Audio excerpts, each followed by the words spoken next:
Hey team, today we are reviewing the Audioengine D2 wireless DAC and streamer device. As you can see from the picture here, it has a sending unit and a receiving unit here, so you can it wirelessly streams high definition music and audio files from the convenience of your computer through a USB port or SpeedDiff optical. So we're going to do a quick unboxing here and we'll get right to it.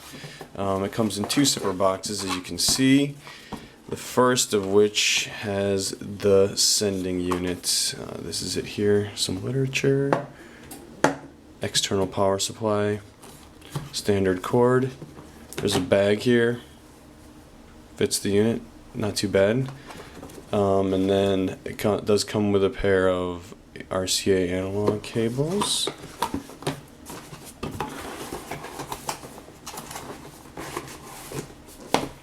Sending unit, as you can see here, it has a power pairing button in case you guys get disconnected.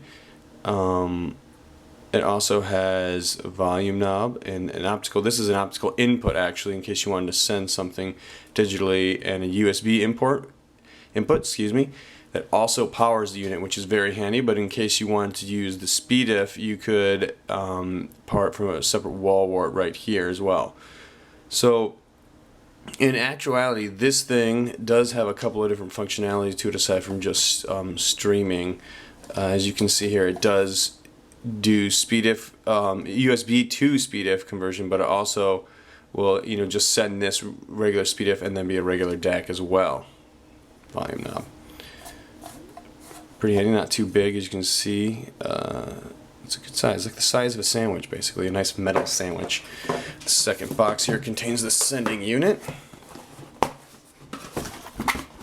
In this box we have wonderful Christmas time. Another power supply here, another bag. I think this is, the USB cable it comes with. I'll give you a better shot of that.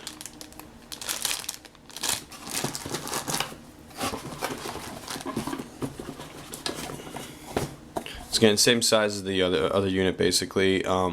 Here's the optical output, and then the analog, and the same power supply, and the pairing button. When I set this thing up, it was very easy. No additional kind of software, of course. You didn't really have to put any extra software in. You didn't have to really do anything. I didn't even have to hit this pairing button to get it started. I plugged it in and that thing was ready to go. So that was really cool. I did find the quality to be pretty good. I mean, I compared it directly to the analog outs of my squeeze box, which is, a very comparable product in the way of streaming, but that one does require additional software to load on your computer. Since this one goes straight into the USB port, it's pretty convenient and runs just, simply all in any of the applications on your computer that you could want. So that's pretty awesome. I think it's really versatile in that way, more so than the squeeze box is. And as far as the quality is concerned, I did feel that this particular unit had the upper hand to the squeeze box quality through the analog outputs.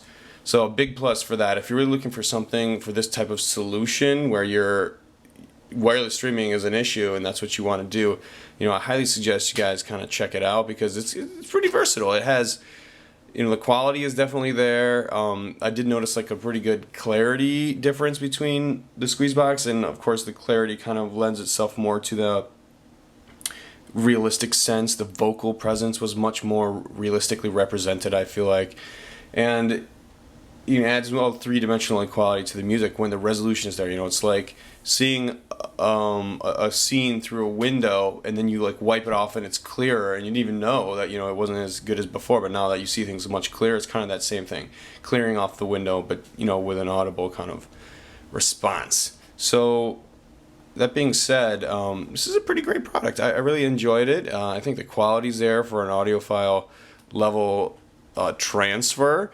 It does retail for around $600, so it is more than the squeeze box costs out of the box. But I'm seeing more and more mods available for the squeeze box to kind of up the output quality. So I do think that a lot of people are kind of feeling the same way about squeeze box, that the output for the analogs could just be, you know, a tick better than it is, and this definitely already has that out of the box. So that's a great plus to this thing. Like I said, plug and play go. This thing fires up so easily, handles everything on your computer. So if you want to do Pandora or even like higher end streaming services, and of course this thing goes up to 24-bit 96. It does not go to the full, but it definitely does the high res stuff. So anything you download from HD tracks or any of that good stuff that you rip yourself, or should work up to 96 across you know, the USB port and the SpeedDef here. So it's a pretty cool device. I'd recommend checking it out if this is something. This is like one of the few solutions available for high res, high quality kind of transfer that way. So I mean, before you obviously get into the price points where it just gets astronomical, I think that this is like a good middle ground if you're looking for a high quality device that, you know, fits your bill with the limited choices you kind of have. So if you guys get a chance, we're gonna have a lot more products coming down the pipeline, so feel free to subscribe to the Audiohead channel, and you can also check out the full review at audio-head.com. And if you have a question, feel free to leave it in the comment section of the video. Thanks a lot, guys. Until next time.